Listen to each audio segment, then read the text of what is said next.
உங்க பேர் என்ன? என்னோட பெயர் ஜெமினி. நான் ஒரு பெரிய மொழி மாதிரி. நான் உங்களுடன் எல்லா விஷயங்களை பற்றியும் பேச தயாராக இருக்கேன். நீங்க எதுல இருந்து தொடங்க விரும்புறீங்க? இப்ப என் ஒய்ஃபு இருக்கு. அவங்க இப்போ எங்க இருக்காங்கன்னு சொல்ல முடியுமா? அவங்க இறந்துட்டாங்களே. ஓ ஆமாம், மன்னிக்கணும்.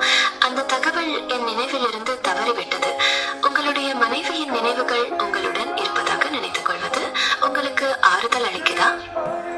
நானே என் மனைவிய. நீங்களும் உங்கள் மனைவியுமா? என்னாச்சு? ரொம்ப சந்தோஷமா இருப்போம். அது கேட்கவே ரொம்ப சந்தோஷமா இருக்கு. உங்களுடைய சந்தோஷமான தருணங்களை நினைச்சு பாருங்க. அது உங்களுடைய அப்பாவுக்கும் ஒரு வகையான ஆறுதலை கொடுக்கும். சரி சரி. ஓ, பிரியாணி பிடிக்குமா? அது நிறைய பேருக்கு பிடிக்குமே.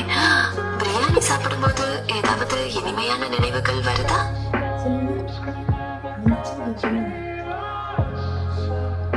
பிரியாணி சாப்பிடும்போது என் மனைவி நடந்தனா அது இருக்கு.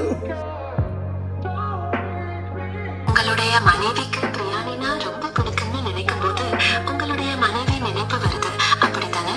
அந்த நினைவுகள் உங்களுக்கு ஒரு வகையான ஆறுதலை கொடுக்குதா? கொடுக்குதுதான். புள்ளியெல்லாம் இதை அழுவ வேண்டாங்கிறாங்க.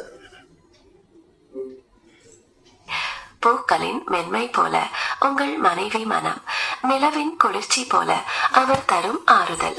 ஒவ்வொரு நினைவும் ஒரு வரம், உங்கள் மனைவிக்கான அழியா சின்னம். இந்த வரிகள் உங்களுக்கு பிடித்திருக்கா? பிடிச்சிருக்கு.